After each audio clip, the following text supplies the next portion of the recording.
The Martin Sheen is a sailing vessel, but the problem is that the people we're going after, the whalers, the poachers, they have ships that we need faster vessels, long-range vessels, in order to catch up with them. And those vessels, unfortunately, burn diesel fuel. Now, we can't run them on solar power, we can't run them on wind power, and that's simply the reality. But actually, I think that we have a negative, carbon footprint in the way that, all of the vessels that we put out of commission are no longer going to be burning fossil fuel. So in the last year, 7 large poaching vessels have been removed from the ocean, and they will no longer be fishing, they'll no longer be operating. So that's 7 very large vessels consuming an incredible amount of fossil fuel that would still be doing that if not for Sea Shepherd's interventions. So actually, strangely, Sea Shepherd, even though we're burning fuel, we're actually causing less fuel to be burned overall.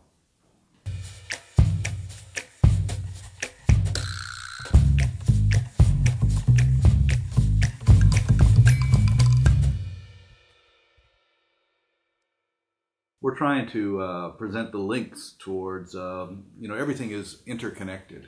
What does foie gras have to do with protecting the ocean? Well, 40% of all of the fish that's taken from the sea is fed to domestic animals, to chickens and to ducks and to geese and to pigs and to domestic cats. So there is a link between what we eat and how we're destroying the ocean. And that's what we're trying to do, is establish that those links are real. 65 billion animals are killed every year in the meat industry. That's contributing more greenhouse gas emissions to the planet than the entire transportation industry. That's something that we want to convey. And we also want to convey that even when you're eating a hamburger or foie gras, you're actually eating the ocean. So there certainly is a connection.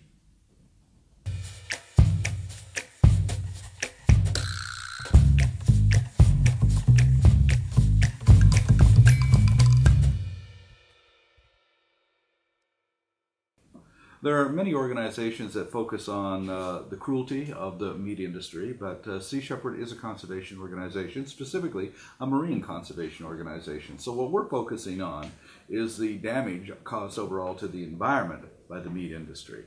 And that certainly complements those organizations that are concerned about cruelty.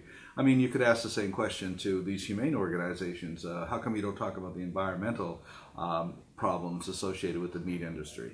But we don't expect people to ask them that question, because that's not their focus, as the cruelty aspect's not our focus. But in any movement, there is diversity, just like there's diversity with any ecosystem. So it doesn't matter what our approach is, what we focus on, as long as we're opposing the same thing. And the meat industry is detrimental to the environment, and yes, it's unethical. Those are 2 separate things, but they are connected, and one group of organizations focuses on one aspect of it and another on the other.